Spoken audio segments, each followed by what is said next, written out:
আসসালামু আলাইকুম।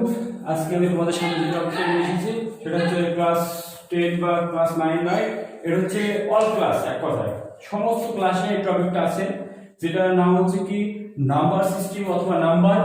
এটা বিভিন্ন কম্পিটিটিভ এক্সামের জন্য ভেরি ভেরি ইম্পর্টেন্ট, কারণ নাম্বার সম্পর্কে আমাদের যদি আইডিয়া না থাকে বা ধারণা না থাকে তাহলে আমাদের বিভিন্ন ধরনের প্রবলেম করতে গিয়ে সমস্যার সম্মুখীন হতে হয়। যেমন বিভিন্ন রকম নাম্বার আছে, নাম্বারের অনেক রকম ভাগ আছে, সেই নাম্বারগুলো কি অ্যাকচুয়ালি আমি যেমন একটা বললাম যে রেশনাল নাম্বার বা মূলদ সংখ্যা কি, অর্থাৎ মূলদ সংখ্যার সংজ্ঞা জানি, অ্যাকচুয়ালি মূলদ সংখ্যা কোনগুলোকে বলছি, কেন বলছি সেটা আমি জানি না, তাহলে সেই ক্ষেত্রে আমার অঙ্ক থেকে সমস্যার সম্মুখীন হতে হয়। তাই আমি আজকে যেটা নিয়ে আলোচনা করবো সেটা হচ্ছে কি নাম্বার সিস্টেম, নাম্বার কিভাবে কত ভাগে ভাগ করা যায়, নাম্বারগুলো কি বলতে, নাম্বার বলতে কি বুঝে অ্যাকচুয়ালি, এবং এই চ্যাপ্টারে আলোচনা করবো। এই চ্যাপ্টারে আলোচনা করতে বিভিন্ন রকম সূত্র আসবে, বিভিন্ন রকম টপিক আসবে, সেগুলো তুলে ধরবো এবং সেই টপিক থেকে বিভিন্ন রকম কম্পিটিটিভ এক্সামের শর্টকাট প্রশ্নগুলো দেয়। সাধারণত নর্মাল প্রশ্ন দিয়ে দেয় কখনো কখনো, এবং সেগুলো আমাদের জানতে হবে। তো প্রথম থেকে আমি বলবো, তো নাম্বার কথা যখনই আসবে তখন হচ্ছে কি নাম্বার বলতে কি বুঝতে পারবে, সংখ্যা কি। অর্থাৎ অঙ্কের ক্ষেত্রে সংখ্যা হচ্ছে এমন একটা সংখ্যা যা দ্বারা কোনো কিছু ডিনোট করা যায়, এমন একটা সংখ্যা যা দিয়ে কোনো কিছু আমি কি করবো, ডিনোট করতে পারবো, চিহ্নিত করতে পারবো। অর্থাৎ সংখ্যা সাধারণত অনেকগুলি ভাগ করা যায়। প্রথম যেটা ভাগের মধ্যে আসে সেটা হচ্ছে কি ন্যাচারাল নাম্বার। এক নম্বর আছে কি ন্যাচারাল নাম্বার বা স্বাভাবিক সংখ্যা। ন্যাচারাল নাম্বার এটা ইংলিশে বলে ন্যাচারাল নাম্বার। এটা বড় হাতের এন দ্বারা ডিনোট করা হয়, বা স্বাভাবিক সংখ্যা বা প্রকৃত সংখ্যা। স্বাভাবিক সংখ্যা। এই স্বাভাবিক সংখ্যা বলতে কি বুঝি, বলছে যেসব সংখ্যাগুলো শুরু পজিটিভ সংখ্যা দিয়ে, অর্থাৎ 1 থেকে শুরু এবং সেটা অখণ্ড সংখ্যা হতে হবে। অর্থাৎ 1 2 3 4 করে যে সংখ্যাগুলো পাবো ইনফাইনাইট নাম্বার পর্যন্ত, সেটা হচ্ছে কি স্বাভাবিক সংখ্যা। স্বাভাবিক সংখ্যার আমি নিম্নতম মান পেতে পারি, কিন্তু উচ্চতর মান পাবো না। আমি স্বাভাবিক সংখ্যার নিম্নতম মান হচ্ছে কি 1। এটা বড় হাতে n দ্বারা ডিনোট করা হয়, এইভাবে n দ্বারা ডিনোট করা হয়, এরকম n দ্বারা ডিনোট করা হয়, ঠিক আছে, n দ্বারা ডিনোট করা হয়। এটা হচ্ছে স্বাভাবিক সংখ্যা। স্বাভাবিক সংখ্যা বা প্রকৃত সংখ্যা বলা হয়। তো স্বাভাবিক সংখ্যা যেমন উদাহরণ হচ্ছে কি, যেমন স্বাভাবিক সংখ্যা যেমন কোনগুলো, যেমন 1 থেকে শুরু হয়। 1 হচ্ছে ক্ষুদ্রতম স্বাভাবিক সংখ্যা, 1 এর থেকে ছোট কোনো স্বাভাবিক সংখ্যা নেই, তাই 1 হচ্ছে কি ক্ষুদ্রতম স্বাভাবিক সংখ্যা। এরপরে 1 2 করে পজিটিভ সংখ্যা 1 2 3 4 5 6 ইনফিনিটি পর্যন্ত। তাহলে এখান থেকে আমি কি বুঝতে পারছি, এখান থেকে বুঝতে পারছি যে স্বাভাবিক সংখ্যার একটা মাত্র ক্ষুদ্রতম মান আছে, যেটা হচ্ছে 1। 1 এর থেকে ছোট স্বাভাবিক সংখ্যা হয় না, আর সব থেকে বড় বা বৃহত্তর স্বাভাবিক সংখ্যা আমি কখনোই পাবো না। কেউ যদি বলে স্বাভাবিক সংখ্যা সবথেকে বৃহত্তর হচ্ছে 1 কোটি, আর একজন বললো 2 কোটি, কেউ বললো 5 কোটি, অর্থাৎ কখনোই লিমিট নেই। স্বাভাবিক সংখ্যা আনলিমিটেড, অর্থাৎ স্বাভাবিক সংখ্যা একটা ইনফাইনাইট নাম্বার পর্যন্ত চলতে থাকবে, এর কোনো শেষ নেই। হলো স্বাভাবিক সংখ্যা। এর স্বাভাবিক সংখ্যার কিছু প্রপার্টি আছে। এক কথায় প্রপার্টিগুলো কি, 1 নম্বর, দুটি স্বাভাবিক সংখ্যার যোগফল স্বাভাবিক সংখ্যা হবে। তাহলে 2 + 3 = 5 স্বাভাবিক সংখ্যা। স্বাভাবিক সংখ্যা। তাহলে দুটো স্বাভাবিক সংখ্যার যোগফল স্বাভাবিক সংখ্যা। 3 নম্বর, দুটি স্বাভাবিক সংখ্যার গুণফল 6, এটাও স্বাভাবিক সংখ্যা। দুটি স্বাভাবিক সংখ্যার ভাগফল, অর্থাৎ আমি 2/3 করলাম, সেটা পেলাম কি, আমি ভগ্নাংশ পাবো, অর্থাৎ 3/2 করে আমি 3/2 1 বাদ দেব 1.5 1.5। এটা কিন্তু স্বাভাবিক সংখ্যা নয়, কি স্বাভাবিক সংখ্যা নয়। আবার একটা উদাহরণ দিচ্ছি, দেখো 6/2, অর্থাৎ ভাগ করলাম কত 3, অর্থাৎ স্বাভাবিক সংখ্যা। এটা আবার কি স্বাভাবিক সংখ্যা। দেখো তাহলে এখানে ভালো করে লক্ষ্য করবে, দুটি স্বাভাবিক সংখ্যা যোগ করলে সবসময় স্বাভাবিক সংখ্যা পাবো, গুণ করলে সবসময় স্বাভাবিক সংখ্যা পাবো, কিন্তু ভাগ করলে কোনো স্বাভাবিক সংখ্যা পেতেও পারি, না পেতেও পারি। যেমন তার একটা উদাহরণ দিলাম, যেমন 3 কে 2 দিয়ে ভাগ করলাম, ভাগ করে কি পেলাম, স্বাভাবিক সংখ্যা পেলাম না। আবার 6 কে আবার 2 দিয়ে ভাগ করলে 3 পেলাম, এটা স্বাভাবিক সংখ্যা। ঠিক অনুরূপভাবে বিয়োগ করব 6 নম্বর, 6 - 3 ইকুয়াল কত 3 স্বাভাবিক সংখ্যা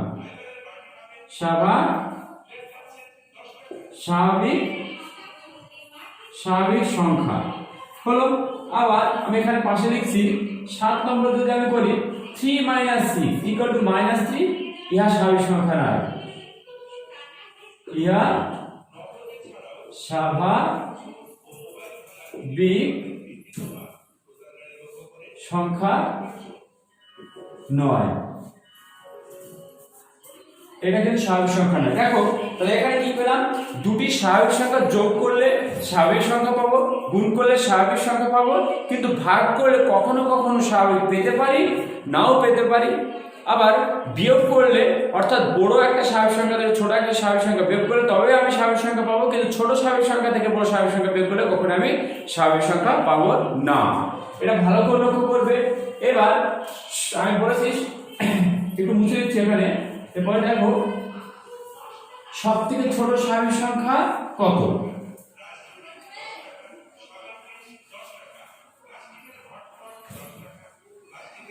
সবচেয়ে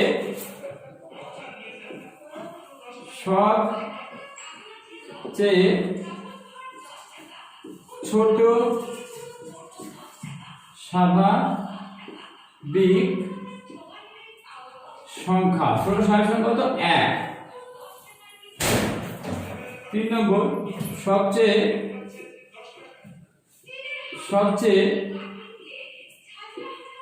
বড় স্বাভাবিক সংখ্যা কি? ইনফিনিট, অসীম, পাবো না আটশোটায়। 1 মিনিট ওয়েট। দেখো আমি স্বাভাবিক সংখ্যা সবথেকে বড় ছোট স্বাভাবিক সংখ্যা 1, আর সবথেকে বড় স্বাভাবিক সংখ্যা কি আর পাবো না, ইনফিনিট পর্যন্ত হবে। এবার স্বাভাবিক সংখ্যার যে সূত্র আছে সেটা লিখছি, দেখো ভালো করে, খুব ভেরি ভেরি ইম্পর্টেন্ট, পরীক্ষায় খুব আসে। n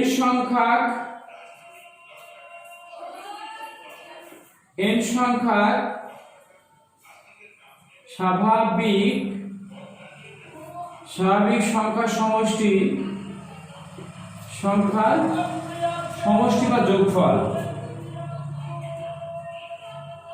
n সংখ্যার স্বাভাবিক সংখ্যার যোগফলের সূত্র কি? n * n + 1/2। এটা যেমন 1 2 3 4 আমি 12 পর্যন্ত নিলাম। অতএব যোগফল এই সংখ্যাগুলি যোগফলের সূত্র কি হবে? তাহলে n বলতে লাস্টে যে পদটা থাকে এটা হচ্ছে n 12 * 12 + 1/2, অর্থাৎ 6 * 13 3 × 8 8 হাত থেকে 1 78 একটা গেল।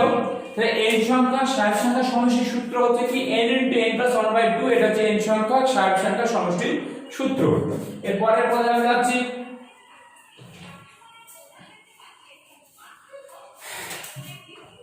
পরেরটা দেখো কি বলছে, n সংখ্যার স্বাভাবিক সংখ্যার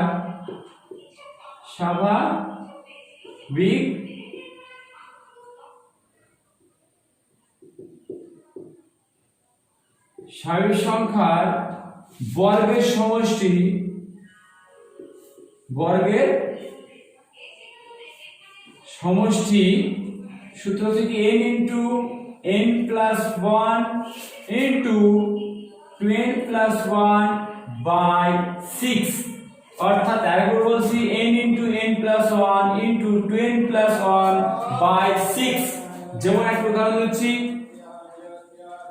যেমন 1 স্কয়ার 2 স্কয়ার 3 স্কয়ার 4 স্কয়ার ... আমি 11 স্কয়ার নিলাম। তো এটা বার করব। এই সব প্রশ্নগুলো পরীক্ষায় খুব সচরাচর আসে, বারবার বলছি। ওদের যোগফল তাহলে লাস্টতম পদ কত? 11 11 * 11 + 1 2 × 11 + 1/6 11 × 12 22 × 23 23/6 6 দিয়ে কাটলে 2 হয়। এরপর দেখো 2, তাহলে 22 গুণ 23, তো 23 কে 22 দিয়ে গুণ করলে হবে 6464, 6 10 শূন্য হাতে 1, 504, কত হবে 506, সরি 506, সমষ্টি হবে কত 506, এটা आंसर। একটা গেল, আরেকটা n সংখ্যা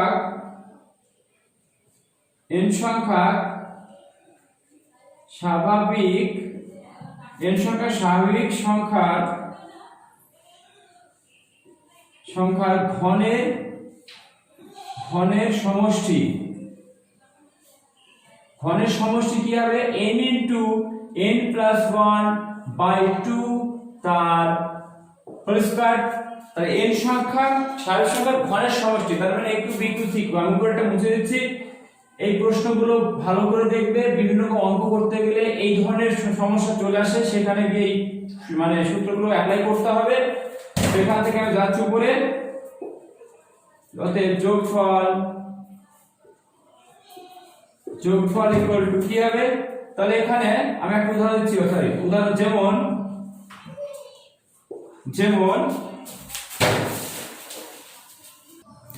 যেমন একটা উদাহরণ দেখো, আমি দিচ্ছি 1 কিউব 2 কিউব 3 কিউব 4 কিউব ...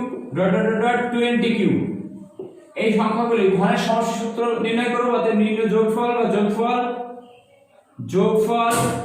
যোগফল ইকুয়াল টু কি হবে, তাহলে 20 into 20 plus 1 by 2 তার হোল স্কয়ার। দুই দিকে কাটবে কত হয় 10, তো 10 into 21 তার হোল স্কয়ার, অর্থাৎ 210 তার হোল স্কয়ার। 200 কত হয় 21 কত হয় 441, একটা শূন্য হবে, এটা উত্তর হবে। একটা এগুলো দেখা যাক, একটা না অবশ্য দুটো হবে। 41 × 41 এত শূন্য, একটা শূন্য হবে, অর্থাৎ কত হবে 41, একটা দুটো 10 10 0 0 0 0 1 2 0 2 4 0 0 1 4 4, ঠিক আছে। অর্থাৎ উত্তর হবে কত দেখে নাও, উত্তর হবে কত 40100। তাহলে n সংখ্যার স্বাভাবিক সংখ্যা আমি ঘনের এবং n সংখ্যার স্বাভাবিক সংখ্যা বর্গের এবং n সংখ্যার স্বাভাবিক সংখ্যা সমষ্টির সূত্রগুলো আমি পেলাম। এরপরে যে পার্টটা নিয়ে আসবো সেটা হচ্ছে কি, এরপরে হোল নাম্বার। দেখো এরপর পার্ট দেখো হোল নাম্বার। এরপরটাকে হোল নাম্বার বা অখণ্ড সংখ্যা,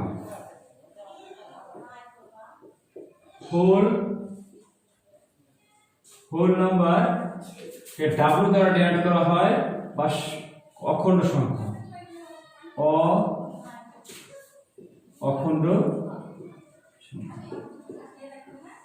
তাহলে আমি এরপরে বুঝবো হোল নাম্বার বা অখণ্ড সংখ্যা বলতে কি বুঝি। দেখো হোল নাম্বার বলতে আমি যদি স্বাভাবিক সংখ্যা সেটের মধ্যে যদি একটা শূন্য ঢুকিয়ে দিই বা শূন্য তার মধ্যে এক্সিস্ট করায়, তাহলে বলতে পারবো কি সেটা হোল নাম্বার। অর্থাৎ হোল নাম্বার শুরু হচ্ছে 0 1 2 3 4 5 ... ইনফিনিটি, এটা হচ্ছে হোল নাম্বার সেট। অর্থাৎ এখানে বলতে পারি নিম্ন সবচেয়ে ছোট হোল নাম্বার কত 0, আর সবচেয়ে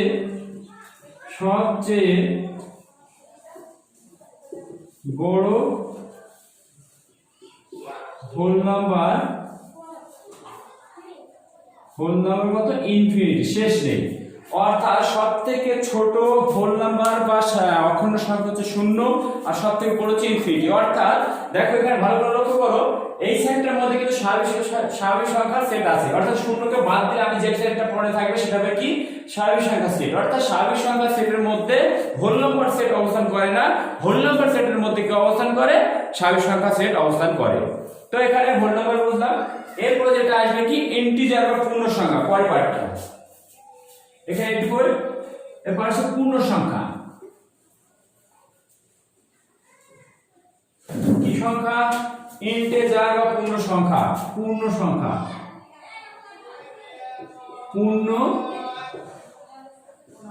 সংখ্যা বা ব্র্যাকেটে ইন্টিজার একে অনেক সময় বড় হাতের জেড দ্বারা প্রকাশ করা হয়। পূর্ণ সংখ্যা অর্থাৎ একবার পূর্ণ সংখ্যা বলতে গোটা নাম্বার। পূর্ণ সংখ্যা যেটা ভাঙা নয়, খণ্ডিত নয়, ভগ্নাংশ নয়, সেটা হচ্ছে কি আবার পূর্ণ সংখ্যা। পূর্ণ সংখ্যা সাধারণত শূন্য একটা পূর্ণ সংখ্যা, তার পূর্ণ সংখ্যা সেট 0 1 -1, অর্থাৎ এটা না লিখে আমি লিখবো কি 1 +-1 +-2 +-3 +-4 তো চলতে থাকবে +-n, অর্থাৎ পূর্ণ সংখ্যা সেটের মধ্যে শূন্য মাস্ট বি থাকবে। শূন্য নাইদার পজিটিভ নাইদার নেগেটিভ, শূন্য পজিটিভ নাম্বার নয়, নেগেটিভ নাম্বার নয়, কিন্তু শূন্য একটা পূর্ণ সংখ্যা। আর পূর্ণ সংখ্যা সেটের মধ্যে যদি পজিটিভ সংখ্যা থাকে তার অপোজিটে নেগেটিভ সংখ্যা অবস্থান করবে। অর্থাৎ 2 যে পজিটিভ নাম্বার, তার অপোজিট সংখ্যা কি -2, অর্থাৎ 2 ও -2 পূর্ণ সংখ্যা। অর্থাৎ 3 পূর্ণ সংখ্যা হলে -3 পূর্ণ সংখ্যা, 6 পূর্ণ সংখ্যা হলে -6 পূর্ণ সংখ্যা। এখানে পূর্ণ সংখ্যা আবার দুই প্রকার। এক নম্বর পূর্ণ সংখ্যা দুই প্রকার। এক নম্বর হচ্ছে কি এখানে এক নম্বর হচ্ছে কি পজিটিভ ইন্টিজার বা ধনাত্মক সংখ্যা বা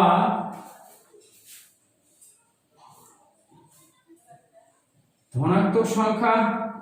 তো ধনাত্মক সংখ্যা সেট, এই সেটটা কি হবে 1 থেকে শুরু হবে 2 3 4 ইনফিনিটি। অর্থাৎ দেখো পূর্ণ সংখ্যা ধনাত্মক সেটটা আবার হচ্ছে কি স্বাভাবিক সংখ্যা সেট। আবার দুই নম্বর হচ্ছে কি রোমানটা এখানে 2 এখানে 2, অর্থাৎ এখানটা লিখে 2 নম্বর। 2 নম্বর হচ্ছে কি নেগেটিভ সংখ্যা, নেগেটিভ ইন্টিজার বা ঋণাত্মক সংখ্যা বা ঋণাত্মক সংখ্যা। তার সেট কি হবে শূন্য হবে না, কারণ শূন্য পজিটিভ -1 -2 -3 -4 ইনফিনিটি, এটা হবে। এবার প্রশ্ন হচ্ছে তাহলে পূর্ণ সংখ্যার সেটে শূন্য অবস্থান করছে, আর পূর্ণ সংখ্যাকে দুই ভাগ করে পজিটিভ আর নেগেটিভ, কিন্তু সে পজিটিভ আর নেগেটিভের মধ্যে শূন্য অবস্থান করছে না কেন?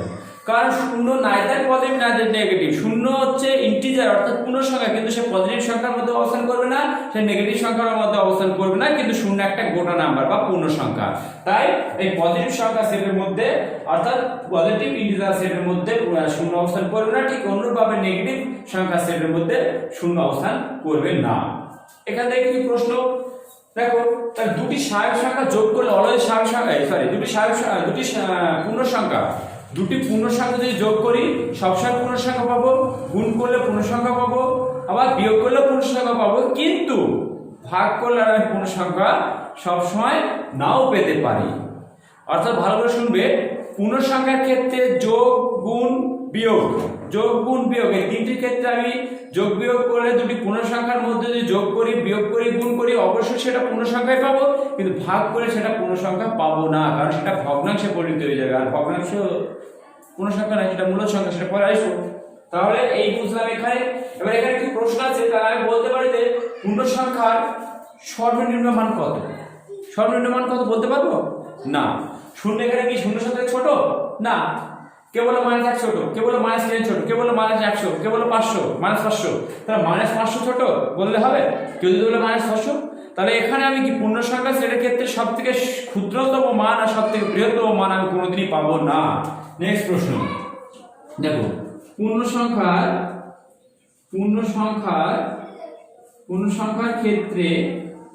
ক্ষেত্রে সর্বনিম্ন ও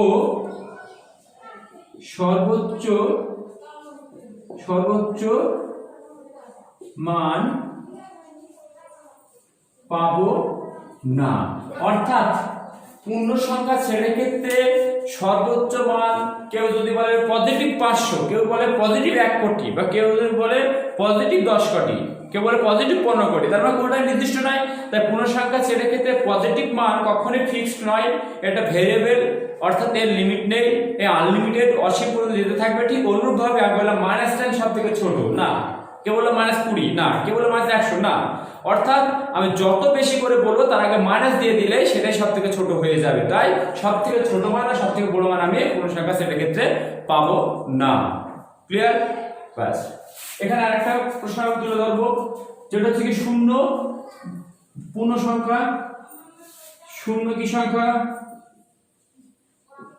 শূন্য ব্র্যাকেটে ব্র্যাকেট শূন্য লিখলাম, শূন্য হলো কি পূর্ণ সংখ্যা।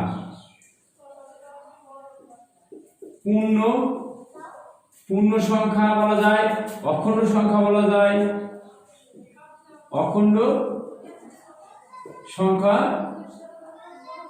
কিন্তু অখণ্ড বলা যায়, তার সঙ্গে আরেকটা লিখে দিই মূলদ সংখ্যা বলা যায়। এরপরে আসি যদিও মূলদ সংখ্যা কিন্তু কি নয়, কিন্তু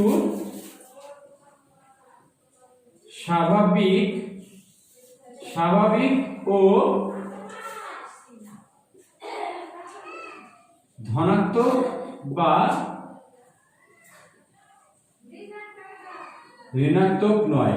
তাহলে দেখা গেল সুন্দর একটা প্রশ্ন, শূন্য কিন্তু অখণ্ড সংখ্যা, পূর্ণ সংখ্যা, মূলদ সংখ্যা, কিন্তু কখনোই কি ধনাত্মক সংখ্যা নয় বা ঋণাত্মক সংখ্যা নয়, তার সঙ্গে কি সংখ্যা নয়, স্বাভাবিক সংখ্যা হতে পারবে না। খুব ভেরি ভেরি ইম্পর্টেন্ট প্রশ্ন এটা। এখানে গেল পূর্ণ সংখ্যা। এর পরের পাঠে আমি আসবো, এর পরের পাঠে নিয়ে আসবো মূলদ সংখ্যা। মূলদ সংখ্যা বলতে কি বুঝি? মূলদ সংখ্যা দেখো বলছে যেসব সংখ্যাকে পি বাই কিউ আকারে প্রকাশ করতে পারো, যেখানে পি কিউ পূর্ণ সংখ্যা এবং কিউ নট ইকুয়াল টু 0, তাদেরই পূর্ণ সংখ্যা বলবো। দেখো উদাহরণের মাধ্যমে ভালো লক্ষ্য রাখবে।